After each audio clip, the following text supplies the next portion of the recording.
What's going on, everybody? Welcome back to episode 6 of Bottom Sprocket of the second season. So I think we're now up to 12 episodes total that we've done. So we finally hit the double digits.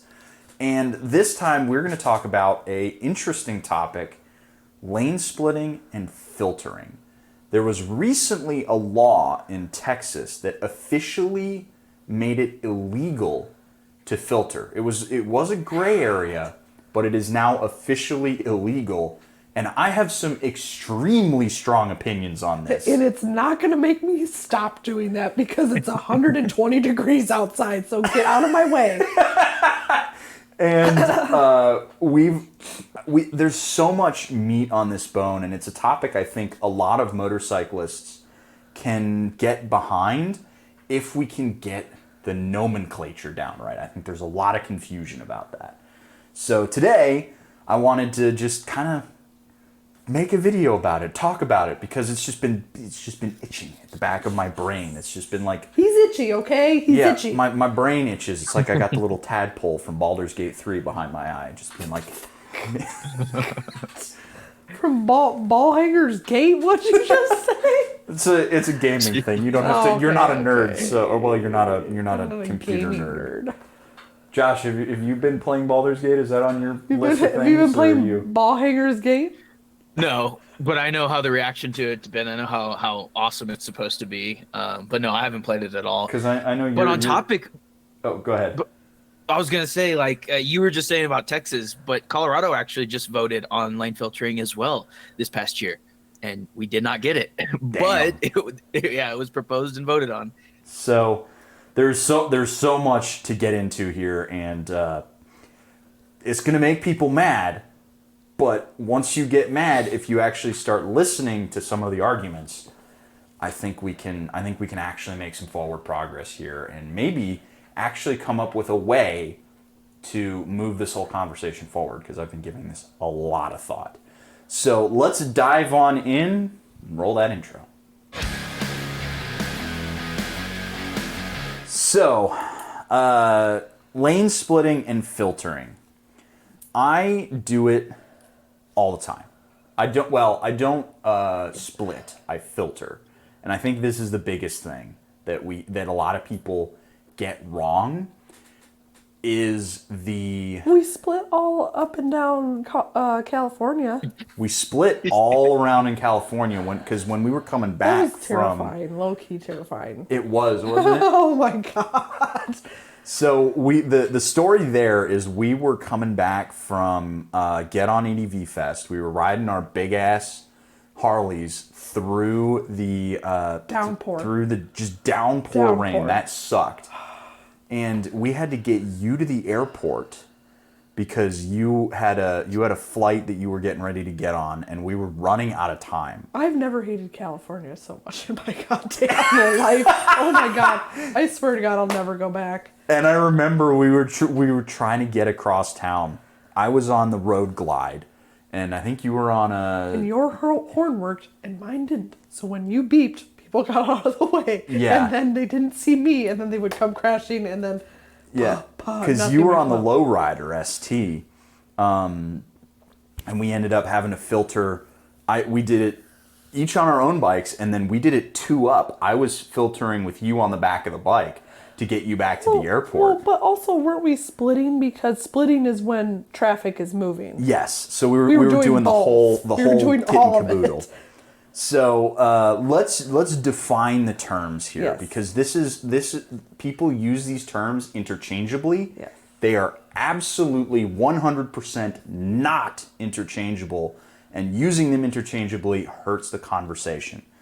Filtering is legally defined as moving between lanes of stopped or slow-moving traffic. Slow-moving in most states is under 15 miles an hour. So you're coming up to a red stoplight. Yeah, and you go right up to the front of the line, yes. Which you should be able to do because motorcycles accelerate way faster than cars. Splitting then becomes moving between 2 lanes of traffic. And by the way, moving between 2 lanes where both lanes are going in the same direction. So filtering does not work in single lane scenarios. Yep. And splitting doesn't work in single lane scenarios either. You're stuck. You either pass when you see the double yellows, or when when the hashed yellow marks or whatever, or you're stuck behind the car. Splitting is over 15 miles an hour when you're moving between the cars, and that is admittedly horrifying. It's terrifying.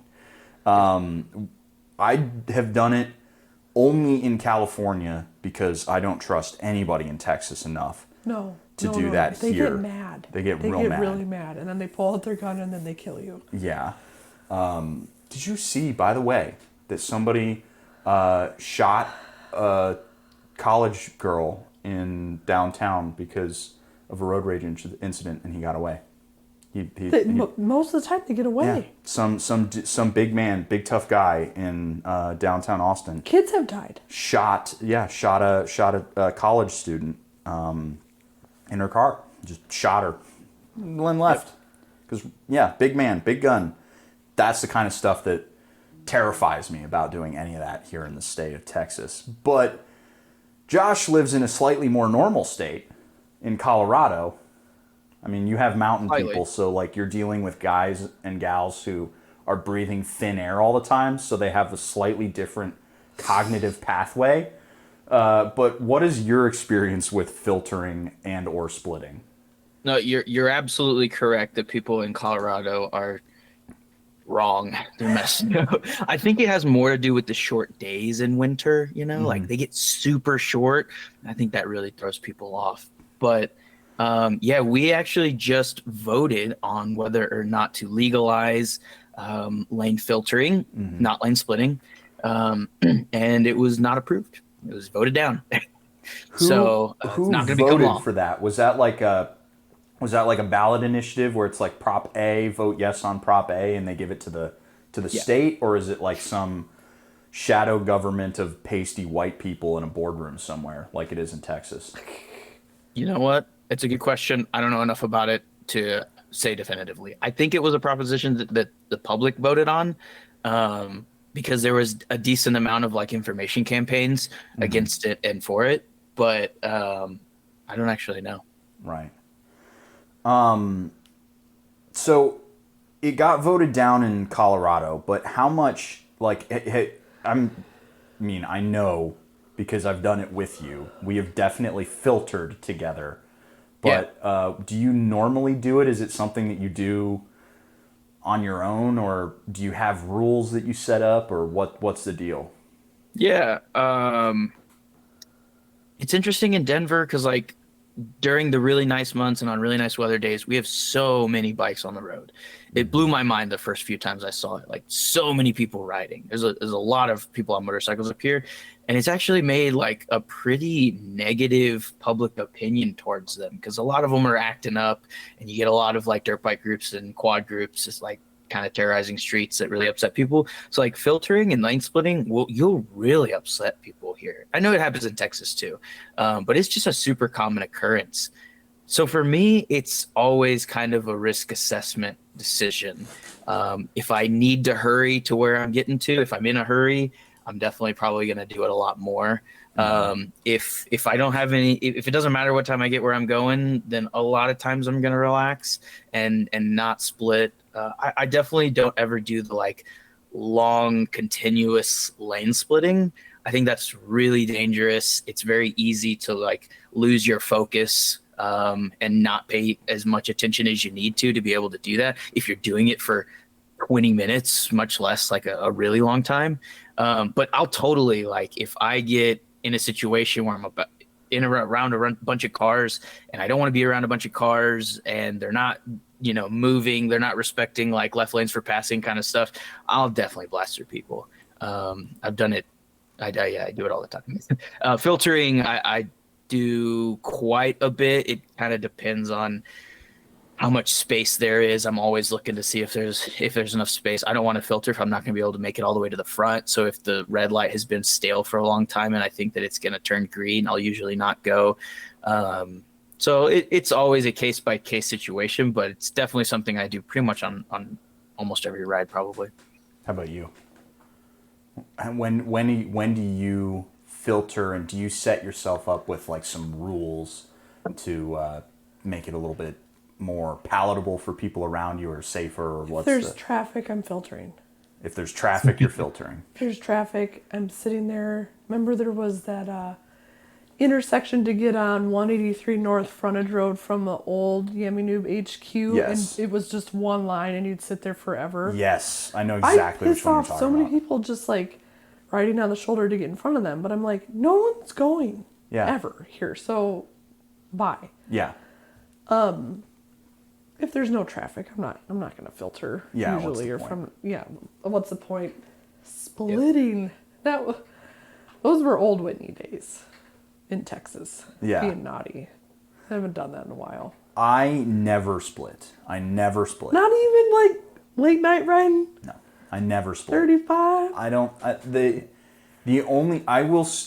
What I will normally do, like say you're going down a highway, happens on 35 every single day because 35 sucks. But you're going down 35 and there's 2 lanes, and it's kind of like each car's sort of creeping a little bit. I'll weave between, and I'll just seize the gaps, you know. And it's as soon as we get above 15 miles an hour, I'm back in one of the lanes of traffic. But as it goes slower, So you've never been naughty. Technically I am naughty by doing this because it's technically against the law now in Texas. Because What you're talking about, Whitney, is like people flying past you 30, 40 miles an hour, hitting gaps like in 4 lanes of traffic, like really getting after it. And this is going to get me to the part that's really going to piss some people off. Give me 1 second to pull up this because I've actually got a script that talks about all this because I've wrote it out. He's a man of many scripts. Like I said, I've been talking about this or been thinking about this a lot, and I need to get this representative dipshit's name right. His name is Phil McCracken. Phil McCracken. He looks like he's eaten a motorcycle. Ryan Gillen, Guillain, Guillen, Ryan Gillane.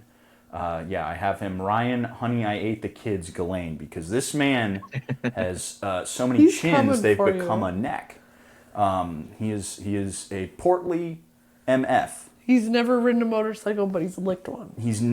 I think he's eaten one. I think he's gone so far as to actually eat and digest a motorcycle. But that's besides the point, and that's ad hominem. This guy in Texas, to become the number 1 passer of bills and creator of laws in Texas. People are nuts. Basically made a law that eliminated lane splitting. Because before here in Texas, it was lane splitting and filtering, to be clear. He made it a law that it's illegal. You can't do it. But he made it legal for 2 motorcycles to be side by side in a lane of traffic going in the same direction. No, cool. That's legal. Thanks for that. The irony is that's way more dangerous than filtering I'm not is. gonna do that. And he is now the number 1 bill passer in Texas. Proudly conservative, family values, and freedom-oriented Ryan Gillane, You can't be freedom-oriented and the number 1 bill passer. while taking away people's rights to make their own decisions. So, this guy took away people's freedom. And it made me very, very mad as a motorcyclist because I have stats on this. And we're gonna go to the stats. And we're gonna put his address on the screen. No, that's naughty. We're not gonna do that. That's something. So the Cagers deal is that they think, especially in Texas, they're like, wait your turn. You're not going to cut me in line. That's their whole thing, that like, oh, why are you so special that you should get to cut to the front, which is completely missing the entire point of it helps us avoid accidents, which stop traffic, and it helps all of the extra space being used by motorcycles be completely condensed and removed from traffic and shorten lines. So let's talk about that right there. Let's talk about that specific point because I've got the stats. There are 8.6 million motorcycles registered for road use in the United States. That does not count bikes that are run dirty. This is just the bikes that are on the road and registered. And these stats are Googleable. These are out of date now, but they've only gone up at this point for cars. There are 290.8 million cars on the road. That's almost one car per human being in America. There's 330 million people in this in America, and there are 290.8 million cars. That's because a lot of people have multiple cars for a family. Not all 290.8 million cars are on the road at the same time, but when you're in traffic, doesn't it feel like every single one of those cars is right in front of you? Now think about this in Texas. Most of the cars that are on the road are single person vehicles. You have a car that can seat 5 that's carrying one person, and they're sitting in a lane of traffic. If that person is on a motorcycle, because it's cheaper to run, it's better for highways because they're not nearly as damaging, and they can just filter through traffic, there's one less car on the road. One less car on the road means less traffic. Here's some other stats for you. Let's say you got a 2-hour commute. 2-hour commute, you're doing it 5 days a week. You are spending 19 days a year in traffic. 19 out of 365 days are spent in fucking traffic.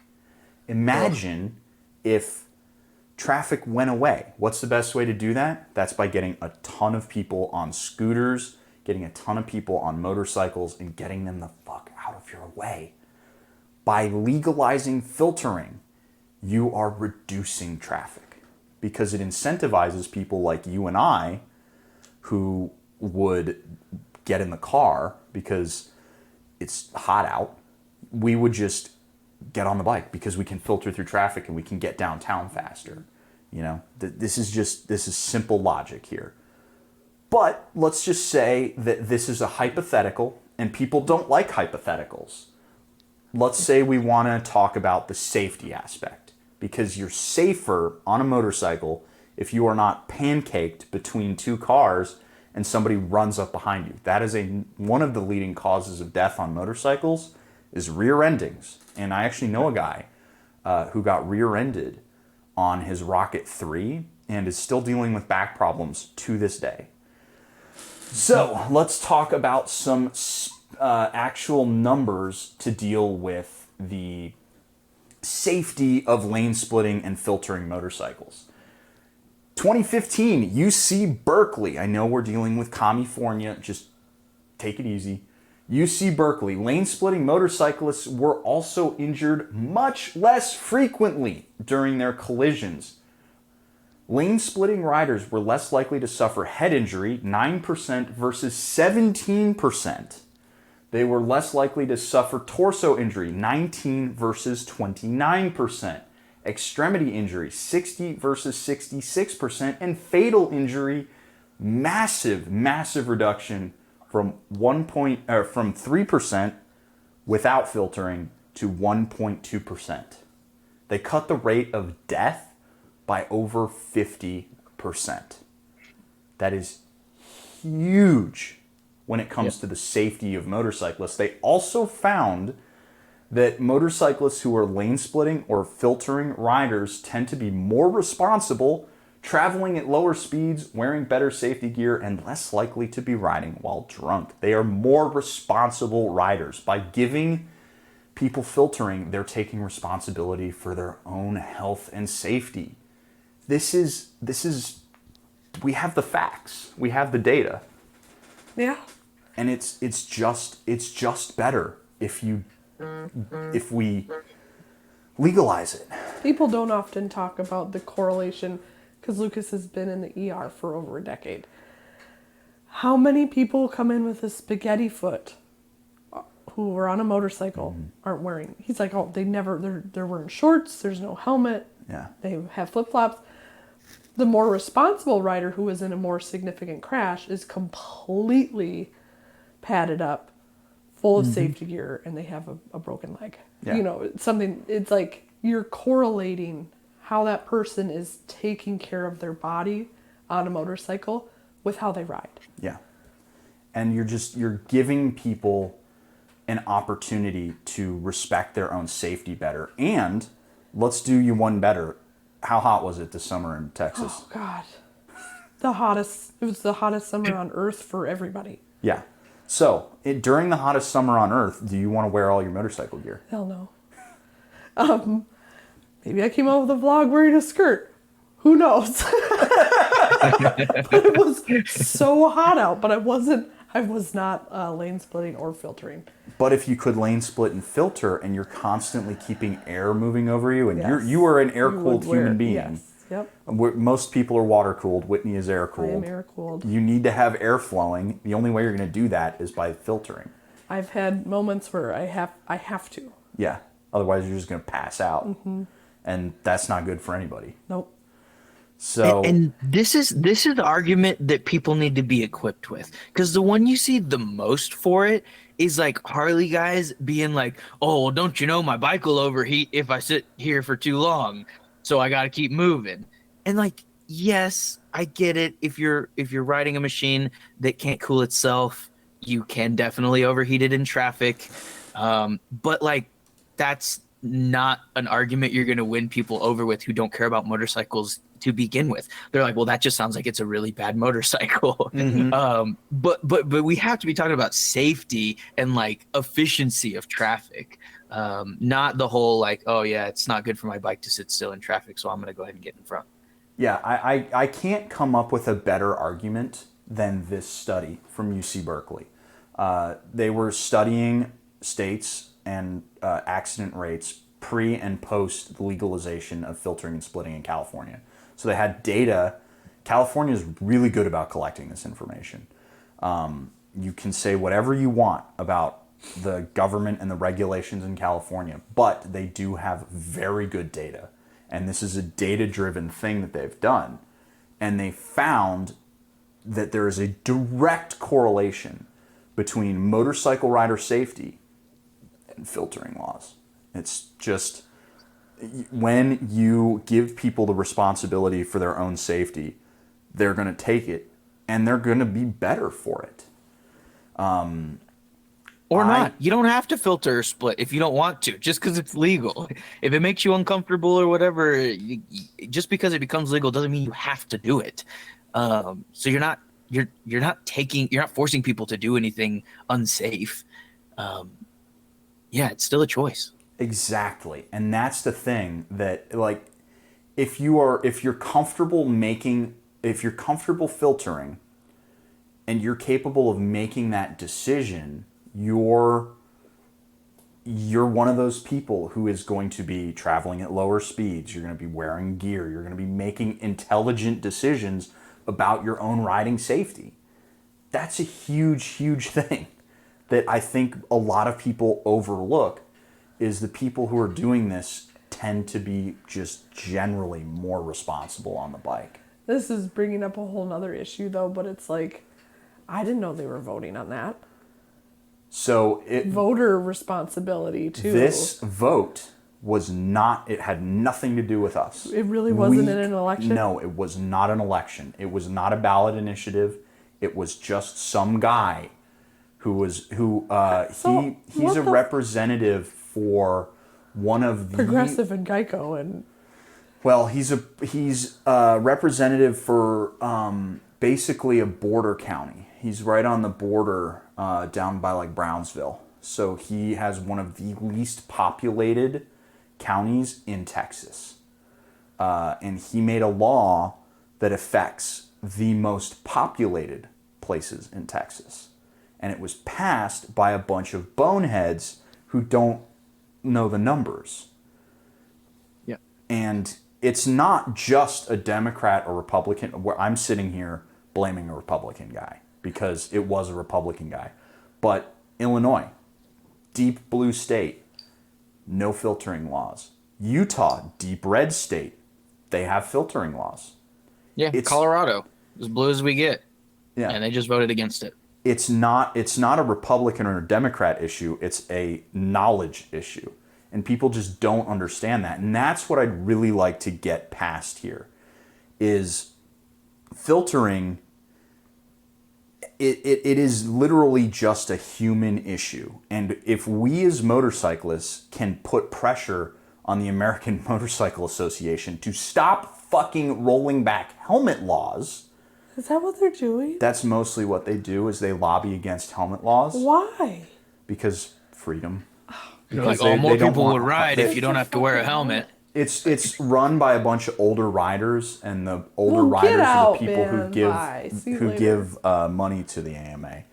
And if we could get the AMA to stop fucking around with filtering or with helmet laws and actually get behind filtering, I would shout that initiative from the top of Mount Everest. I would anywhere I could publicize that this is an effort, I would do it because we will literally save people's lives by doing this.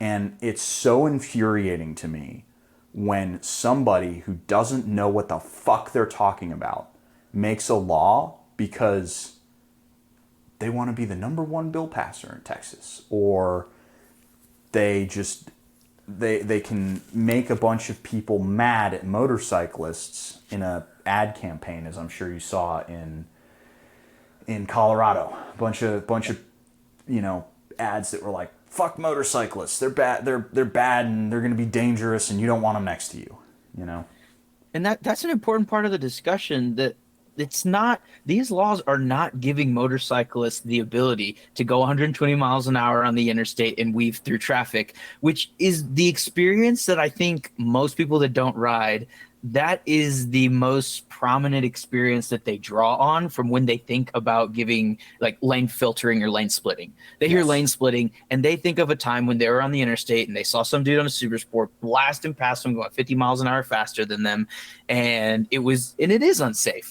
But this creates a pathway and information and training and a whole ecosystem to support riders of how to do this safely. It still doesn't make speeding, it doesn't make speeding legal. It doesn't make driving completely unsafely legal, but that's what most people think of. They're like, why would we want to make lane filtering or lane splitting legal in our state? You see how the motorcyclists are. It's like, but yeah, that's another important thing to talk about and remind people that like this creates a pathway for it to be done safely for all riders. But like the people who are going to ride like that are already going to ride like that. They know they're breaking the law. It's not going to change anything about that or make more people ride that way.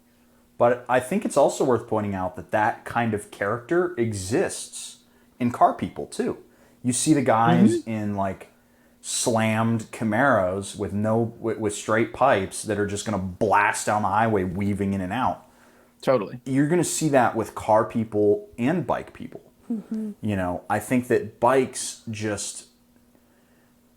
people for whatever reason have that negative reaction to it. There's this intense whenever they see somebody go past them on a bike. There's not enough riders on the road. There's not enough people to widen their perspective. It's the assholes tend to be the loudest of riders. So, and I think if we wanted to, as a community, rehab that image slightly, we just got to remember that when we're wearing a helmet, nobody sees us. Right. They don't see me. They don't see you. They don't see Josh. They see a motorcyclist. They see the motorcycle. And whether we want to be or not, we're technically an ambassador for the, 8.9 million motorcycles that are on the road. Because there just aren't that many. So anytime we do something wrong, people get mad at all motorcyclists. They just get mad at the community as a whole. And I think if we want to rehabilitate that image a little bit, it's kind of on us to realize, you know what? We're responsible for how people look at bikers. And a big way to help solve that, it's going to piss people off, don't have straight pipes. Just don't put straight pipes on your bike. It's okay to have a louder exhaust, but don't be revving it down South Congress here in Austin where everybody's trying to have a nice, $50 lobster po' boy at fucking Perla's. Don't. Those are the people who are paying for the politicians who do this stuff. Yeah, or don't piss them off. Riding your S1000 down 2222 with your yeah. Yeah. Because those are the people who own the guy, or well, one of the guys who voted for this law. Don't piss them off. Don't ride an FTR down Barton Creek. Oh my God, yeah, that was a whole story we could get into. Or we can just eat them, but or not piss them off. But yeah, well, we could get into an entire political diatribe about how Josh is like a violent lefty, but we don't need to dive into that. Yeah, that's next episode. That's next. Yeah, next no, week. Next episode is YouTube. The episode after that is Josh. Okay. Josh's violent leftism. Yes, absolutely. So, I think let's talk about some solutions here. We've talked a lot about problems. We've talked a lot about the issue. What do you guys think we could do to actually get something going here? Because I honestly think this needs to not just be state by state or county by county. I think it's got to be a national thing. We got to go back in time and make sure every Hell's Angel had a mama and a papa that loved them as little babies and gave them enough skin-to-skin contact, and then Hell's Angels never would have existed, and then we would have less of a bad rap. There. Solved it. You're welcome. There it is. Yeah. That's got to be part of it, like the bad boy. I'm sure that image is definitely something that... Because what's it like in Spain? They become millionaire MotoGP riders. It's like not the same. And then they try to go for, tapas somewhere, and they're absolutely mobbed by everybody Yeah, and around everybody them. over there rides because the streets are narrow and it's easier to park. But goddamn, over here we're just like, yeah, they were a bunch of drug dealers and rapists for like a while, and then now we're all nerds. So I think that's one of the biggest things people don't realize is motorcyclists are all a bunch of fucking nerds. we're nerds. Mm-hmm. Fucking whether it's all a bunch of gamers or a bunch of, weird artists or whatever. Yeah, if you're not on a Jigsaw, you're a nerd. Although Josh is kind of a nerd. Oh, he's definitely a nerd. He's a camera. Oh yeah, nerd. I'm a nerd. Yeah, I'm a nerd for a lot of things. Motorcyclists are just a bunch of we're all a bunch of just soft boys who are just having fun. We're out just having fun. The pendulum swung, all right? Mm-hmm. Now we're on the other end. Where So- you got to have a good credit score to get the right bike. Want to go ADV riding, you gotta have good foresight, plan, Right. organized. Have Just a bunch have of a nice dentists. 401k. Yeah. So, what do you think, Josh? How would you try to get the word out about filtering and splitting? So I'm not going to do it, but if somebody wanted to do it, the way that you organize would be finding a big organization who has that interest in creating that legislation, get a lot of signatures, get a lot of buy-in, do a public awareness campaign, and then write the legislation and hand it to someone in your state and have them propose it. Meanwhile, the But, AMA is sending me free, return address stickers from the fucking 1991. They could be doing something. Yeah, I put a lot of this on the AMA. I think that the American Motorcyclist Association has so much power to do good stuff, to not just fucking lobby for helmet laws. And I think if we were able to convince them to get off their asses and do something about this, we could actually see a national push. Because Fight is coming for the AMA, is what we're trying to say. And don't get me wrong, I like the AMA. They do cool stuff. They've got great race events. Moto America and AMA work together on all of those big ass races. You know, the AMA is involved in that. But I can't just sit here and listen to some CEO talk to other CEOs about the motorcycle industry here in the United States. I need them to get off their asses and actually make a difference for us. They're supposed to be our interest group. And I think the best thing we can do is start petitioning them to put pressure on politicians, because they're our NRA. That's just how it is. They are our NRA, and we need to take it over a little bit. And I think if we can own that, then we can start making the world better for motorcyclists.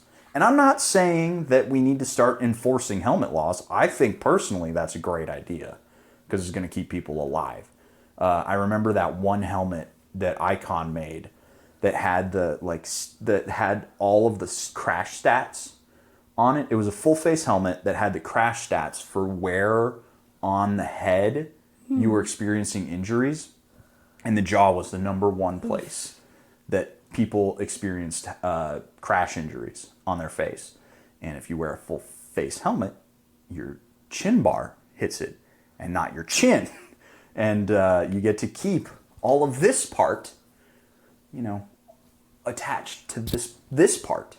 And that's kind of important, because this is the part that does the talking, not this part. And the eating and the breathing and the... Yeah. It's sort of important to keep intact. Yeah. But I'm not going to say that, yes, we'll make helmet laws. I just think we should fucking legalize filtering everywhere. And I don't think we should legalize splitting, personally. I think we should start with filtering. Just start with filtering. And we should make a concerted effort in the community to not use that term interchangeably. Filtering is below 15 miles an hour. Splitting is above 15 miles an hour. If we can change the way people see those words, that'll help a lot too.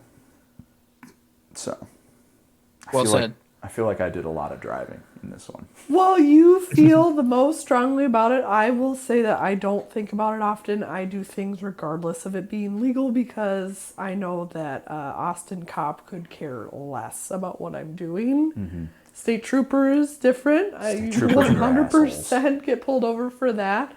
Mm-hmm. I'm always doing naughty stuff, and I always look, and so far, it's never been an issue. So... yeah. I don't feel super strongly about it, because I'm like, well, whatever. It's not. I'm going to still do that. Yeah. But that makes you one of the more responsible riders, I think. You know, and if we can encourage more people to take that responsibility, I think it's just going to help. And it's when a bike rolls past a car window, that car person sees it. They're like, oh shit, motorcycle. Get out of the way. And you start training people to look for motorcycles. Well, the people that you want to add to who's filtering and who's splitting are the people who don't do it because it's illegal. Mm-hmm. Like, I already do it. I'm not waiting for a law to do it.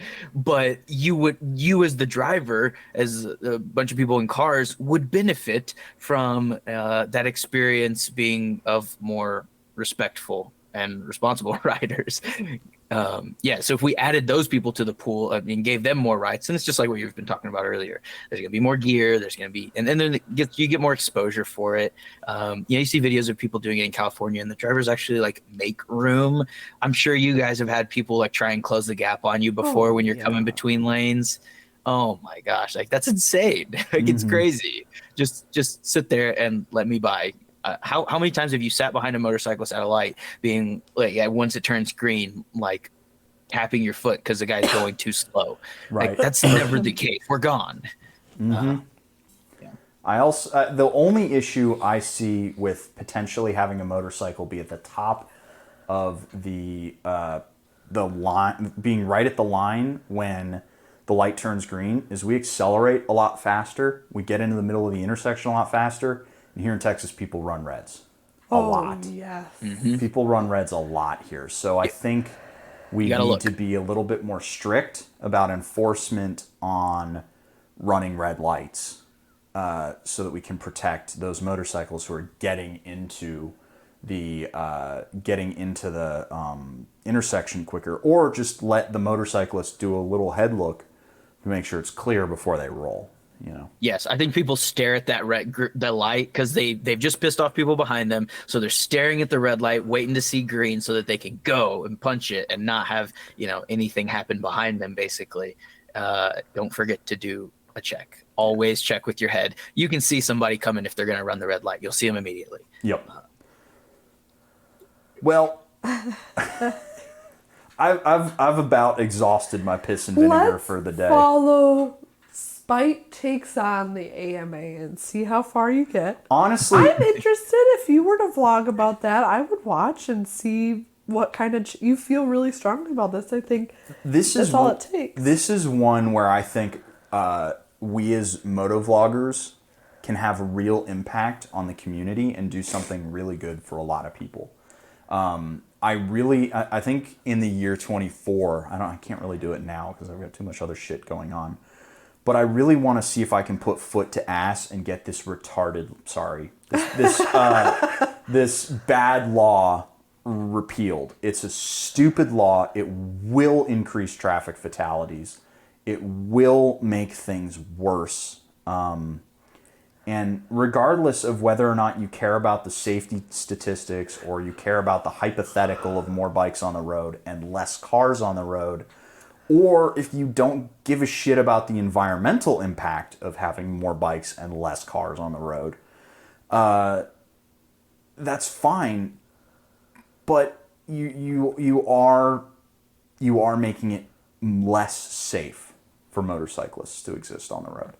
By doing that, you just are making you're saying to me that you do not care about my personal safety because you're in a car with a cage and I chose to be on a motorcycle.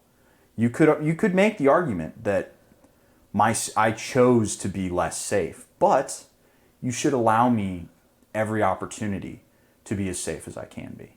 And by being out of your way in your 4,000-pound death machine barreling down on me at a red light when I got a Camry right in front of me and I'm going to get fucking pancaked between your, F-150 and this Camry, that'll be the enemy. Poof, gone. If I'm not there, you just hit somebody with a crumple zone and airbags. So I do feel very passionately about this. And I think I'm going to try to make the effort to get something done. I'm going to irritate the AMA. I'm going to be the thorn. I'm going to be the fucking squeaky wheel. And I'm either going to get greased or I'm going to get the grease. You know what I mean? So, yeah. On that note. Any the MIC parting is thoughts? Yeah, I was going to say the MIC is another good organization who handles in legislation and advocacy for motorcyclists. They're funded by all the manufacturers that sell motorcycles in America, and they put on AIM. AIM is their deal, but they do a lot with legislation as well. And probably you'd probably have more success working with them than AMA, who's pretty much only worried about bringing back the heyday of American motorcycle racing. Fair enough. Parting Good to thoughts? know. No parting thoughts. I want to watch you take it on. You want to watch me I'll do help you legal film battle? it. I do. Oh, I'll go with you. That'll be fun. Let's do it. Well, guys, let us know your thoughts on filtering. I have a feeling that because the people who are watching this are they're pretty hardcore on our content. I have a feeling you're going to lean positively towards lane splitting. If you don't, though, let us know and let us know why. Do you split? Do you filter, even though it's legal, illegal in your state? Would you do it if it was legal? Does it scare you? Let us know all your thoughts on all that down below. And if you've made it this far, I guarantee you are going to continue to enjoy the content we're putting out because it's going to be us gabbing about bikes for a while. Click that subscribe button. It really helps us out as we're trying to grow this. And then, Josh, where can people go and listen to this if they are weird and don't want to watch us talk about this and they just want to hear us? You're the weird one, that's for sure. Any podcast platform, we're on Spotify, Apple Podcasts, Google Podcasts, which is now becoming YouTube Music. Yeah, anywhere you find your podcast, look for Bottom Sprocket. Sweet. Well, guys, we'll catch you guys in the next one. I probably will pick a topic I'm less fired up about because I can definitely feel my blood pressure has gotten up on this one. But yeah, catch you guys in the next one. See you later.